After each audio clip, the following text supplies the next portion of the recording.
कौन जीत रहा है? हालांकि भविष्यवाणी नहीं की जा सकती, लेकिन मजबूती किसको लग रही है? बढ़त स्पष्ट तौर पर समाजवादी पार्टी के प्रत्याशी को दिखाई पड़ रही है। सरकार में भी रहे हैं, मुख्यमंत्री भी रहे हैं, उनके पिता भी मुख्यमंत्री रहे हैं, यहाँ से वो 3 बार सांसद रहे हैं। तो काम की बदौलत भी वो जनता में उनके लिए कोई नया कन्नौज नहीं था। तो जिस हिसाब से चुनाव हुआ है उस हिसाब से सपा तो फिलहाल मजबूत स्थिति में लग रही है। कन्नौज लोकसभा सीट पर पत्रकारों का एग्जिट पोल क्या कहता है, हम बात करेंगे। हमारे साथ कुछ वरिष्ठ पत्रकार हैं। कन्नौज लोकसभा सीट पर जो फाइट है वह भारतीय जनता पार्टी के सुब्रत पाठक, समाजवादी पार्टी के अखिलेश यादव और बीएसपी के इमरान बिन जफर के बीच में है। अब सीधे तौर पर बात कर लेते हैं कि सर, किस तरीके से देख रहे हैं आप जो नतीजे आने वाले हैं? क्या लग रहा है किसके पक्ष में नतीजा होगा? देखिए, नतीजा किसके पक्ष में होगा यह तो 4 जून ही तय करेगा। लेकिन अभी सिर्फ ये कहा जा सकता है कि जो ग्राउंड पर दिखाई दिया वो ये है कि दोनों पक्षों में एनडीए और इंडिया के बीच लड़ाई कांटे की है। चूँकि अखिलेश यादव स्वयं यहाँ से चुनाव लड़ रहे हैं, इसलिए निश्चित तौर पर ये बड़ी हॉट सीट थी और यहाँ की हर छोटी बड़ी गतिविधि पर सब पूरी देश की मीडिया की निगाह थी। तो ग्राउंड पर जो चीज़ें दिखाई पड़ी, क्योंकि बहुत सारा यह इंडिया गठबंधन के जो प्रत्याशी थे उनके पक्ष में बहुत सारी चीज़ें जाती हुई दिखी। जैसे पहली बार वर्षों बरस कई चुनाव कवरेज करने के बाद मैंने पहली बार ये देखा कि सत्तारूढ़ प्रत्याशी ने 43 पत्र लिखे निर्वाचन आयोग को और आधिकारिक तौर पर इस बात की शिकायत दर्ज कराई कि प्रशासन की मदद से तमाम मतदान केंद्रों पर गड़बड़ी की जा रही है। जबकि ये जिसने भी सुना उसके लिए हैरत अंगेज बात थी, क्योंकि डबल इंजन की सरकार है, केंद्र और प्रदेश दोनों में बीजेपी नीति सरकार है। तो ऐसे में इन शिकायतों का कोई औचित्य हालांकि समझ में किसी को नहीं आया, लेकिन चूँकि शिकायतें थीं तो जो शिकायतें हुई जहाँ भी की गई उनकी विधिवत जाँच हुई और हर बार प्रशासन का एक ही रटाया उत्तर था कि नहीं, यहाँ सब कुछ ठीक चल रहा है। सर, मेरा सीधा सवाल आपसे ये है कि ये जानना चाहते हैं कि कन्नौज लोकसभा सीट पर कौन जीत रहा है? हालांकि भविष्यवाणी नहीं की जा सकती, लेकिन मजबूती किसको लग रही है? बढ़त स्पष्ट तौर पर समाजवादी पार्टी के प्रत्याशी को दिखाई पड़ रही है। अखिलेश यादव आपके कहने के हिसाब से आगे हैं, तो ऐसा क्यों लग रहा है? इसलिए कि पहली बार भारतीय जनता पार्टी और उनके स्टार प्रचारकों ने कांग्रेस का जो मैनिफेस्टो था उसे प्रचारित करने का काम किया। कांग्रेस अपनी पूरे संसाधन झोंक कर भी शायद उतनी लोगों तक अपना मैनिफेस्टो न पहुंचा पाती जितनी जगह तक प्रधानमंत्री जी ने स्वयं पहुंचा दिया। उसमें कुछ बिंदु ऐसे थे जिनका कतई उल्लेख नहीं था, लेकिन उन बिंदुओं को प्रधानमंत्री ने अपने इशारों में कहा या स्पष्ट तौर पर कहा। उसके बाद लोगों ने क्यूरियोसिटी हुई और कई लोग, मतलब पहली बार मुझे जानकर हैरानी हुई कि 1 करोड़ लोगों ने कांग्रेस का मैनिफेस्टो डाउनलोड किया है। ये एक बड़ा नंबर है। तो लोकल अगर हम लोग देखें तो स्थानीय मुद्दे।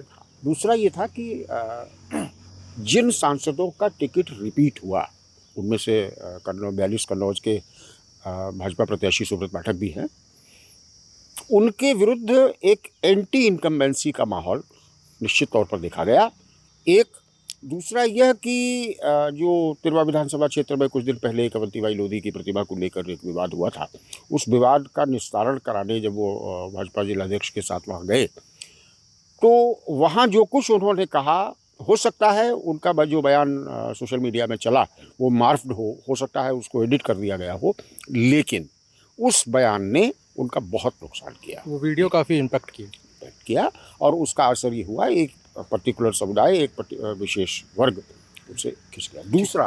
दूसरा बात पूरी कर दूं, भाजपा के कई सांसदों ने या कई मजबूत समझे जाने वाले प्रत्याशियों ने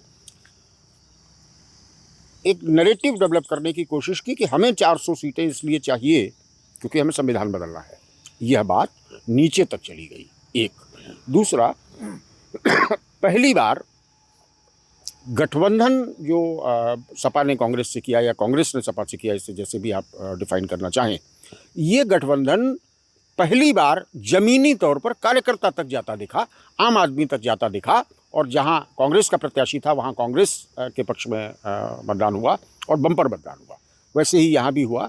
कन्नौज का मतदान भी 61.6% है और अच्छा प्रतिशत है इसे कहा जाता है। क्या लग रहा है आपको कन्नौज लोकसभा सीट पर कौन जीत रहा है?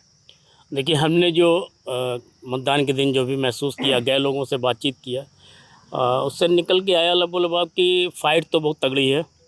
और अगर पहले की बात की जाए तो भारतीय जनता पार्टी जो पहले से सत्ता में थी, उसने बूथ स्तर तक तैयारी कर रखी थी अपनी चुनाव जीतने के लिए। कार्यकर्ता को कैसे कहाँ पे वोटर को ले जाना है, कैसे वोट डलवाना है, वो सारी तैयारी भाजपा की तरफ से पहले से थी। लेकिन अगर समाजवादी पार्टी की बात करें तो नामांकन जो लास्ट दिन था 25 तारीख, उससे एक दिन पहले शाम को अखिलेश यादव जी का नाम घोषित हुआ और उन्होंने अपने नाम से पहले एक तेज प्रताप सिंह जो उन्हीं परिवार के भतीजे हैं उनका नाम घोषित किया था। तो यहाँ पे खुद समाजवादी पार्टी के लोग ये कह रहे थे कि अगर तेज प्रताप चुनाव लड़े तो सपा जमानत भी नहीं बचा अब पाएगी। जो नतीजे आ रहे हैं उसमें क्या लग रहा है कि कौन जीत रहा है और क्यों जीत रहा हम वही चीज़ कह रहे हैं। तो समाजवादी पार्टी ने जो हमने देखा है, अखिलेश जी की हमने कई बार बाइट सुनी है, उनके प्रेस कॉन्फ्रेंस में भी गए, तो जब उनसे पूछा कैसे चुनाव जीत सकते हैं तो उन्होंने बताया लोधी नाराज़ है, इतना लोधी वोट है वो हमारा है। पेपर लीक वाले इतने युवाओं को पेपर लीक में उनका जॉब नहीं लग पाई, वो इतने युवा नाराज़ हैं, उनके परिवार वाले अगर मेंबर मिला दिए तो इतने लाख लोग नाराज़ हैं, वो हमारा वोट है।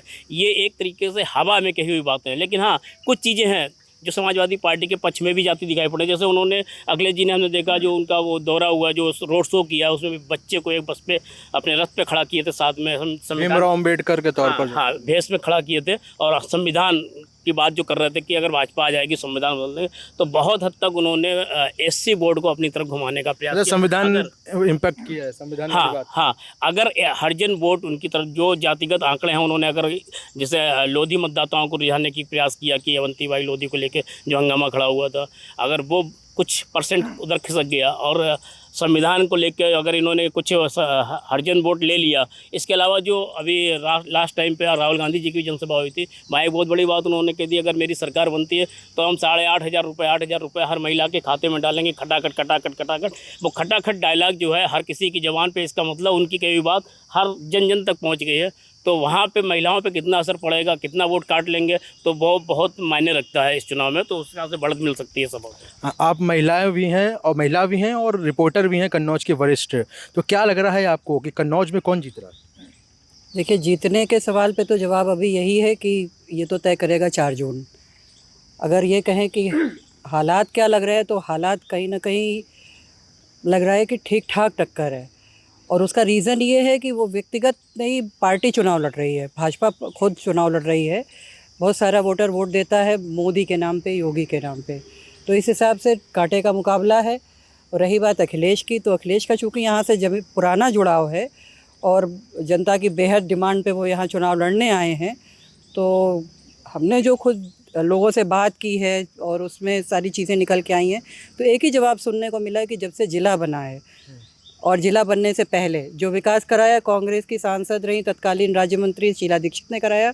इसके बाद अगर जो भी काम हुआ है वो अखिलेश के समय में हुआ है, तो ये फैक्टर कहीं ना कहीं बहुत मैटर किया है, ये चीज़ हमको लगती है। सर, क्या लगता है आपको कि कन्नौज लोकसभा सीट पर किसकी मजबूती है, कौन जीत रहा है? देखिए, चुनाव जिस हिसाब से हुआ है उस हिसाब से साइलेंट वोट, मतदाता साइलेंट रहा है। लेकिन अखिलेश यादव एक बड़ा चेहरा है। दूसरी चीज़, उनका जो पीडीए वाला जो फैक्टर था उस पर दलित, अल्पसंख्यक और आपके पिछड़े वर्ग, ये पूरी तरह से यूनाइट नज़र आया है। अच्छा, स्थानीय वो सरकार में भी रहे हैं, मुख्यमंत्री भी रहे हैं, उनके पिता भी मुख्यमंत्री रहे हैं, यहाँ से वो 3 बार सांसद रहे हैं। तो काम की बदौलत भी वो जनता में उनके लिए कोई नया कन्नौज नहीं था। तो जिस हिसाब से चुनाव हुआ है उस हिसाब से सपा तो फिलहाल मजबूत स्थिति में लग रही है। सपा मजबूत स्थिति में। हमारे संग के युवा पत्रकार भी हैं, क्या लग रहा है आपको, कौन जीत रहा है कन्नौज लोकसभा? देखिए, जीत की तो अभी किसी को नहीं कह सकती, मगर जो ज़मीनी स्तर की देखी जाए तो बीजेपी और सपा की जो टक्कर है वो कांटे की रहेगी। क्योंकि आप भी समझ सकते हैं कि जो माहौल रहा, वो दोनों लोग दमदारी से चुनाव लड़े हैं। एक दिन पहले ही नामांकन के अखिलेश यादव जी कन्नौज में अपना नाम घोषित करते हैं, जिसपे कार्यकर्ताओं में खुशी देखने को मिली। वहीं बीजेपी प्रत्याशी इससे पहले भी चुनाव लड़ चुके, इस बार भी चुनाव लड़ा, तो कहीं ना कहीं दोनों की बराबर की टक्कर है। और जो भी जीत निर्णय होगा 4 जून को होगा। अब जनता ने किसको मतदान किया, महिलाओं की अगर बात की जाए तो महिलाएं कहीं ना कहीं अपनी सुरक्षा को लेकर देखने को कई बार सुरक्षा के मुद्दे पर, ठीक है। ये कन्नौज के हमारे साथ कुछ वरिष्ठ पत्रकार थे जिन्होंने चुनाव को काफ़ी बारीकी से देखा था और उन्होंने यूपी तक पर अपना एग्जिट पोल दिया है कि कन्नौज लोकसभा सीट पर कौन जीत रहा है। हालांकि टक्कर सुब्रत पाठक और अखिलेश यादव के बीच में सीधे तौर से देखी जा रही है। बीएसपी फिलहाल इस लड़ाई में कहीं पर भी नज़र नहीं आ रही है। प्रमोद श्रीवास्तव, यूपी तक, कन्नौज।